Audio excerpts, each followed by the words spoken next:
In theory. Trading crypto is among the fastest ways to make life-changing amounts of money. After all, some crypto traders have turned hundreds of dollars into millions of dollars in just a few days. In practice, however, most crypto traders will end up in the red, and some will lose all their money in a matter of minutes. This is because trading crypto is not like trading other assets. That's why today we're going to tell you everything you need to know about trading crypto, starting from square one. By the end of this video, you'll have all the knowledge you need to succeed. My name is Guy. Stay tuned. So, the reason why crypto trading can be so profitable is because of one factor: emotions. The crypto market is volatile, meaning that it's normal for prices to go up or down by 10 to 30% in a day. To put things into perspective, if a stock goes up or down by more than 5% in a day, it's considered volatile. In crypto, a 5% move can happen in a matter of minutes, sometimes seconds. This makes traders feel emotional, especially if they're using a lot of money. When crypto prices go up, they feel greed. When crypto prices go down, they feel fear. Now, believe it or not, but this is the entire basis of trading assets. When people feel greed, they tend to buy, and when they feel fear, they tend to sell. These emotions follow predictable patterns, and price action follows suit. The first person to figure this out was, in fact, a Japanese rice merchant from the 1700s named Honma Munehisa. He invented the candlestick charts we use today and was the first to identify the repetitive patterns in price that are created by fear and greed. These emotional patterns can be found in every asset class, whether it's crypto, stocks, or indeed rice.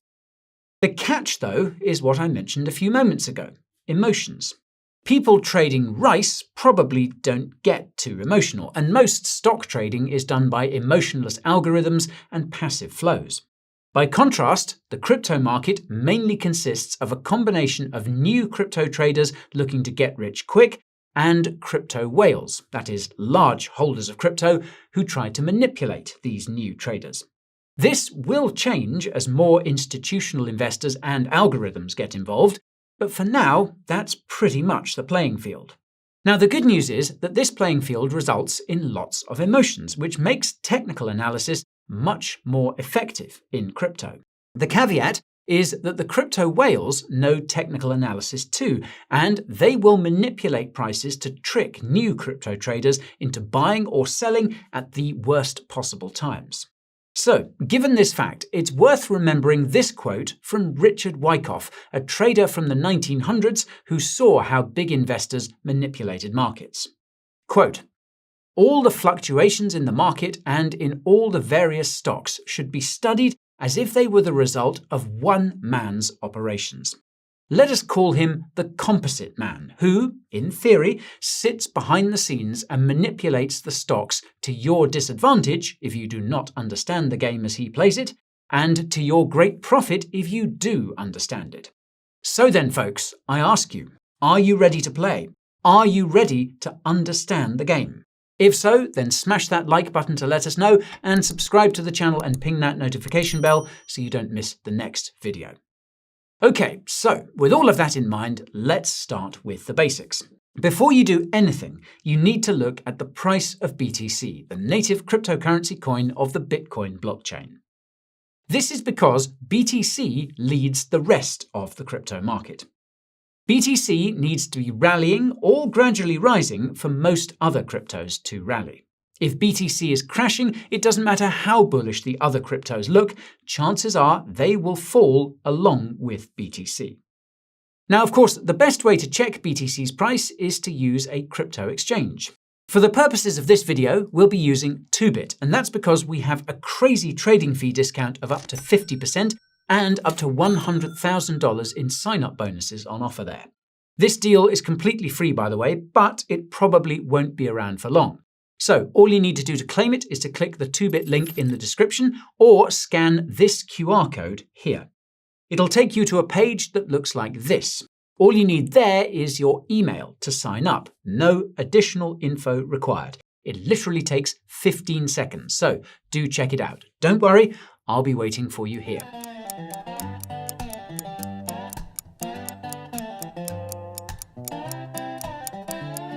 So, once you've pulled up the BTC chart on 2bit, the first step is to remove all the indicators. You can do this by hovering over these indicators and clicking X, as you can see here. For now, we just want to identify the price trend. Next, take note of the time frame the chart is set to. This info can be found near the top of the chart.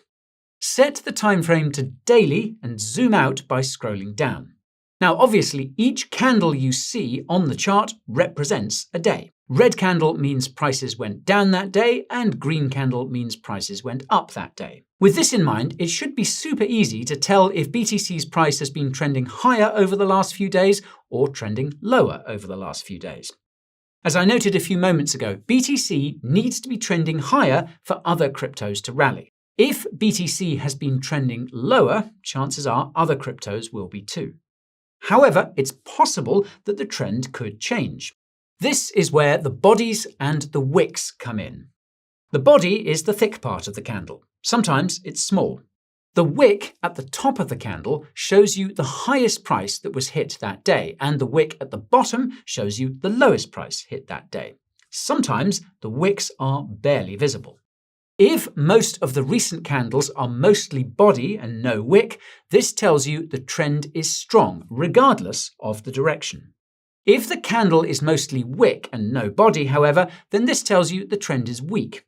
Now, as a rule of thumb, a large wick on the top of a candle means lots of people are selling, while a large wick at the bottom of a candle means lots of people are buying. Logically, long wicks on top suggest that prices could trend lower, whereas long wicks on the bottom suggest prices could trend higher. And if the candle is barely visible, almost no wick and no body, then that suggests the trend is reversing, regardless of the direction. If the candles are green but getting smaller, then that means prices could start falling. If the candles are red but getting smaller, then that means prices could start rallying. This is candlestick analysis in a nutshell, and we'll leave a link to the popular candlestick patterns down below. So, once you've figured out whether BTC is trending up or down and assessed whether this trend could reverse or continue, the next step is to figure out how high or low BTC could go in the short term. You should know that there are many ways to do this, and everyone has their own style, so be sure to try out all the different ways I'm about to show you to figure out which method works best for you. Okay, the first way to figure out how high or low BTC could go in the short term is to look at the levels where prices clustered before. These levels tend to be around nice round numbers like 91k or 100k or 85k. It should be pretty easy to identify at least a few of these key levels. Try to focus on the most significant ones. And pro tip, if you look on the bottom left of the BTC chart on 2bit, you'll notice there's a little tab you can click that expands a selection of tools you can use to draw. Note that you'll need to have the TradingView view enabled on the top.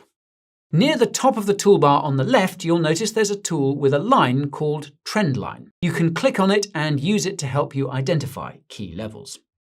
If the key level is above the current price, then it's called resistance, and if the key level is below the current price, then it's called support. As you learn, you'll notice that BTC will chop between these key levels, sometimes for prolonged periods.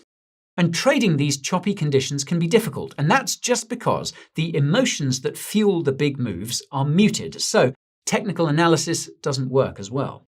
Another important thing to note is that when BTC breaks above or below a key level, it's common for it to retest that level before continuing the trend. For example, suppose BTC is below a key level of 95k. That means 95k is resistance. If BTC's price breaks above this key level, chances are that it will fall back to 95k before rallying higher, assuming the trend has flipped bullish according to the candlestick analysis.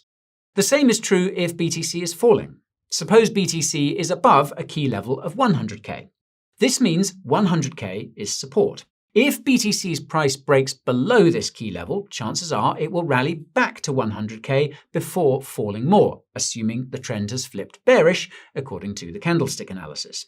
In other words, BTC doesn't go up only or down only. Every rally is followed by a correction, and every crash is followed by a rally. Now, figuring out exactly how high or low BTC could go can be done by looking at the difference between key levels. For instance, suppose BTC was chopping between 95k and 100k and has now broken above 100k. All you need to do is take the price difference between these two levels and add it to the resistance level. That means adding 5k to 100k. That gives us a target of 105k for BTC. And the same is true if BTC breaks below 95k after chopping between 95 and 100k. The price difference would still be 5k, but this time we subtract it from the support level. That gives us a target of 90k for BTC. Just remember that every rally is followed by a correction and every crash is followed by a rally. This means BTC could fall back to 100k after first breaking above and rally back up to 95k after first breaking below. If that 100k level holds as a new level of support, then BTC will likely bounce and hit that 105k target. On the flip side, if that 95k level holds as a new zone of resistance, then BTC will likely get rejected and fall to that 90k target. This is something that most crypto traders tend to forget, and it's why so many lose money. Another thing that they forget is that crypto whales can see these levels too. They know that other traders will be looking at these key levels, particularly new traders. The result is that they will try and manipulate BTC so that its price rallies higher or falls lower than traders expect. This makes these traders emotional and tricks them into buying or selling at the wrong time. Remember what Wyckoff said. Now, another way to figure out whether BTC's price trend is about to change and how high or low it could go is to use technical indicators. If used properly, technical indicators can even give you a sense of exactly when the trend is about to change and exactly when a price target could be hit. Now, there are literally thousands of different technical analysis indicators out there. Some are free, others are paid. And in our opinion, the free indicators are sufficient because every technical analysis indicator is ultimately looking at the same things through a slightly different lens. I'll remind you that everyone has their own style. And this is truest when it comes to which technical analysis indicators they like to use. On 2bit, you can find a bunch of free technical analysis indicators up near where you select the time frame. Clicking on the technical indicator ticker will open up a long list of indicators. Now, we don't have time to go through all of these here, but we reckon you don't need all of them either.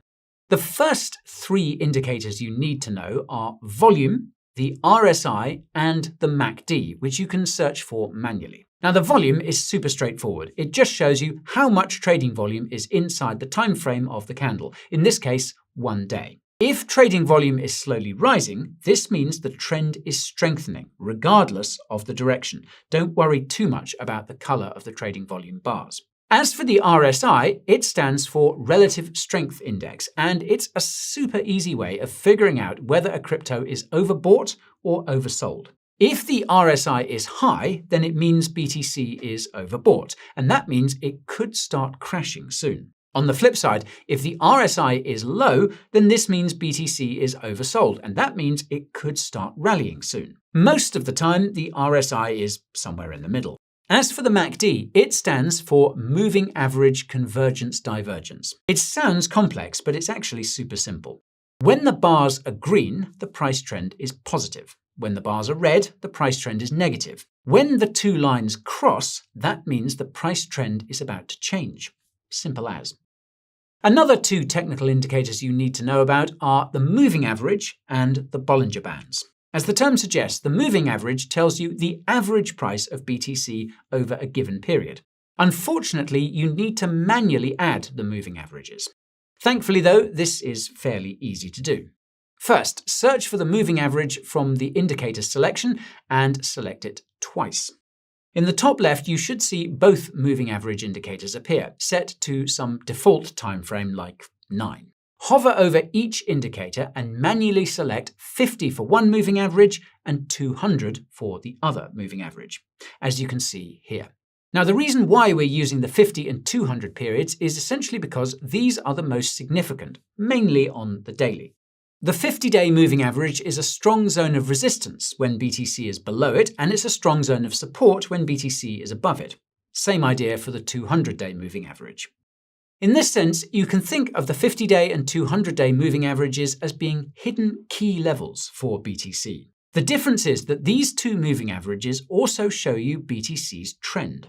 When the 50-day moving average crosses the 200-day moving average from below, this is called a golden cross, and it suggests that BTC is entering a long-term uptrend. When the 50-day moving average crosses the 200-day moving average from above, this is called a death cross, and it suggests BTC is entering a long-term downtrend. When it comes to shorter-term trend changes, this is where the Bollinger Bands come in handy. Now, the middle band is effectively a moving average, just like the 50-day or the 200-day. The upper band shows you how high BTC could potentially go if it pumps, whereas the lower band shows you how low BTC could potentially go if it dumps. BTC typically trades around the Bollinger Band moving average. If BTC is above the Bollinger Band moving average, then it's in a short-term bullish trend, and if it's below, then it's in a short-term bearish trend. If BTC trades in the same range for a long time, the outer bands will come closer to the Bollinger Band moving average, creating a squeeze. And this foreshadows a change in BTC's trend, be it to the upside or the downside. Very useful. Now, by this point, you're probably asking, but this is just for BTC. What about all the other cryptos I want to trade? Well, you're in luck because everything I just told you applies to other cryptos too.